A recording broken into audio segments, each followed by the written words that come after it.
안녕하십니까? 이재희 지식TV입니다. 새로운 첫 발을 내디뎠던 2023년의 한 해가 어느덧 저물어가고 있습니다.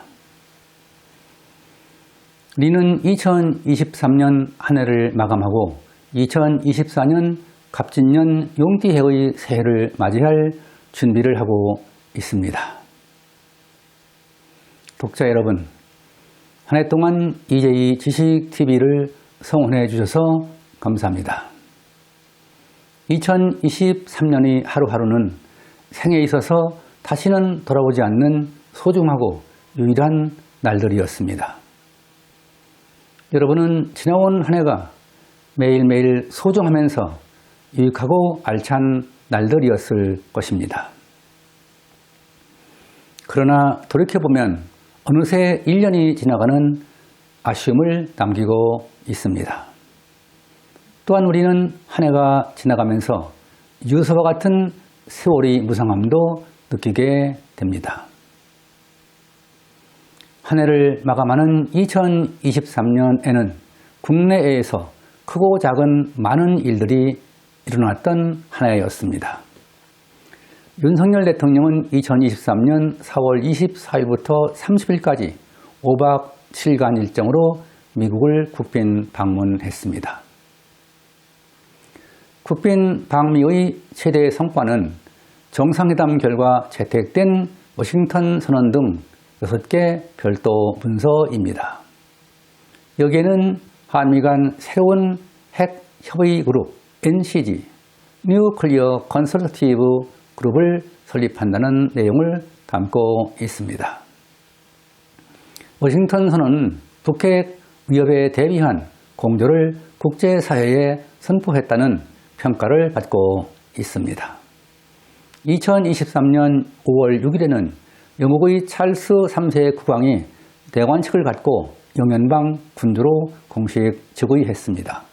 1953년 열린 고 엘리자베스 2세 여왕의 대관식 이후 70년 만에 열린 행사였습니다. 찰스 3세는 1066년 윌리엄 1세 이후 웨스트민스터 사원에서 대관식을 치른 40번째 국왕입니다. 기시다 후미오 일본 총리는 2023년 5월 7일부터 8일까지 1박 2일간 방한했습니다. 기시다 총리의 이번 방한으로 양국 정상 간 상호 방문인 셔틀 외교는 2011년 12월 이후 12년 만에 재개되었습니다. 이것은 윤 대통령이 일본에 대한 적극적인 외교 정책의 결과로 양국 셔틀 외교를 복원시킨 것입니다.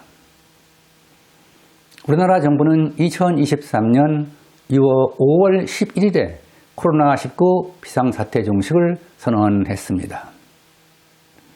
이에 앞서 세계보건기구 WHO도 2023년 5월 5일에 코로나19 국제 공중보건 위기 상황의 선포를 공식 해제했었습니다.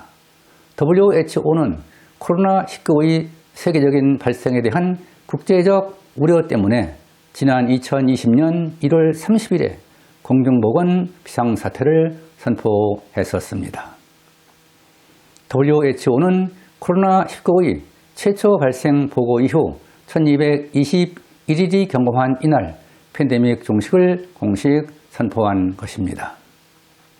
윤석열 대통령은 2023년 7월 10일부터 15일까지 나토 북대서양 조약기구 정상회의 참석을 위해 리투아니아를 방문한 후 폴란드를 공식 방문했습니다.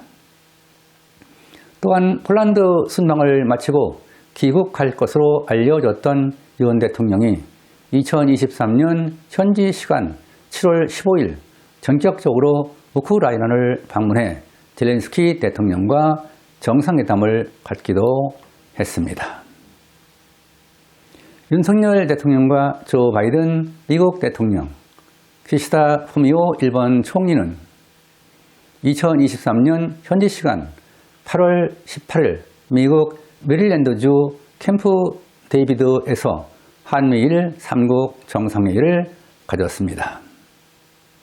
세 정상은 공동기자회견에서 세계 정세의 전환점에서 한미일의 관계 강화가 시대의 소명이라는 데 인식을 함께하고 앞으로 매년 연례 3국 정상회의를 정례적으로 열겠다고 밝혔습니다. 세 정상은 캠프 데이비드 원칙, 캠프 데이비드 프린서플에 합의하고 캠프 데이비드 정신, 스피릿 캠프 데이비드를 채택했습니다. 캠프 데이비드는 미국 대통령 별장으로 미국이 중요한 정치적, 외교적 결정이나 역할을 할 때 사용되어 온 장소입니다. 윤석열 대통령은 2023년 9월 5일부터 11일까지 인도네시아와 인도를 순방했습니다. 5박 7일간의 순방은 인도네시아의 자카르타에서 아세안 정상회의와 인도의 뉴델리에서 G20 정상회의의 순방 일정이었습니다.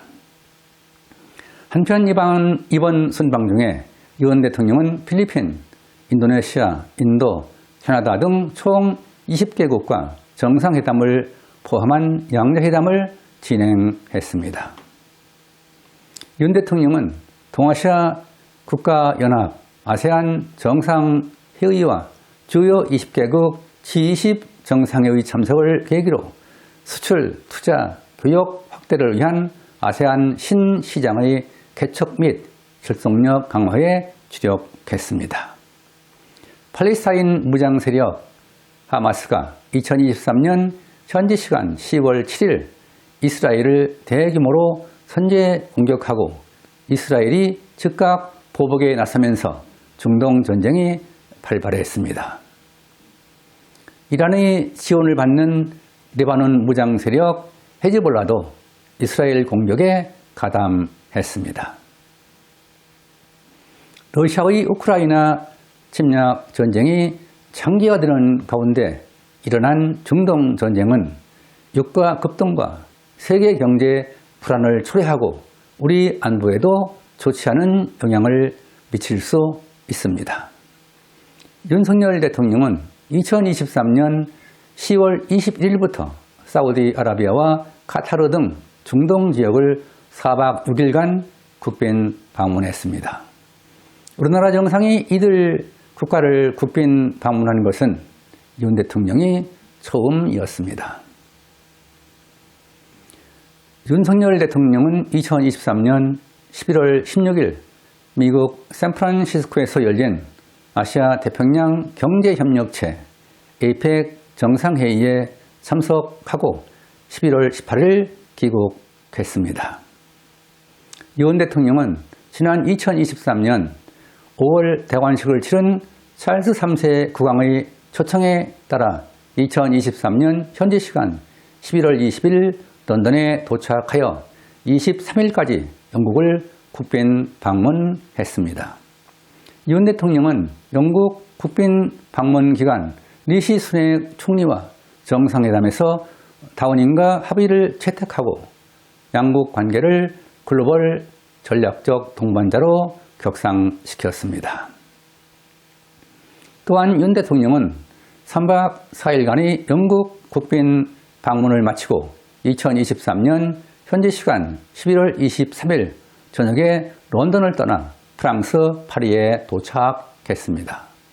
윤 대통령은 2023년 현지 시간 11월 24일 에마누엘 마크롱 프랑스 대통령과 조찬을 겸한 정상회담을 갖고 북한 문제와 경제협력 방안 등을 논의했습니다. 윤석열 대통령은 1961년 수교 이후 처음으로 2023년 12월 12일 3박 5일 일정으로 네덜란드를 국빈 방문했습니다. 윤 대통령은 2023년 현지 시간 12월 12일 빌럼 알렉산드로 네덜란드 국왕이 주최한 공식 환영식에 참석했습니다. 윤 대통령은 이날 세계 최대 반도체 장비 기업인 ASML의 클린룸을 애국 정상 중 최초로 방문해 극자외선 EUV 장비 공정 등을 참관했습니다. ASML은 미세로 구현에 반드시 필요한 극자외선 장비를 전 세계에서 유일하게 생산할 수 있는 기업으로 알려져 있습니다. 이 EUV 장비는 한 대당 최소 2,000억 원에 달하는 고가임에도 불구하고 1년에 만들 수 있는 장비 수가 제한되어 있어서 주요 반도체 기업들 간의 확보 경쟁이 치열한 회사입니다.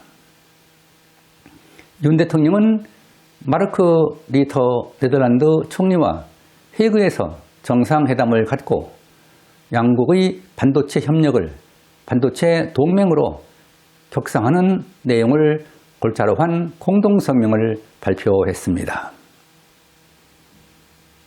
네덜란드는 EU 회원국 중에서 한국에 가장 많은 투자를 했으며 교역 액수도 독일 다음으로 많은 국가입니다. 한편 네덜란드는 하멜 표류기로 우리나라를 유럽에 알린 나라이기도 합니다.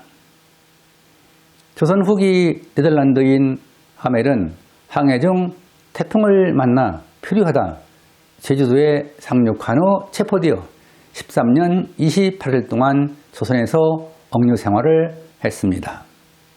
하멜 표류기는 하멜이 조선을 탈출하여 1668년 귀국한 후 조선의 사정을 자세히 기록해 유럽에 알린 최초의 문헌입니다. 2023년을 마감하고 새해에는 모든 사람들이 소망이 풍성한 결실을 맺는 한 해가 될 것을 기원합니다. 지금까지 2023년 한 해를 마감하면서 지난 1년간의 발자취를 뒤돌아 봤습니다.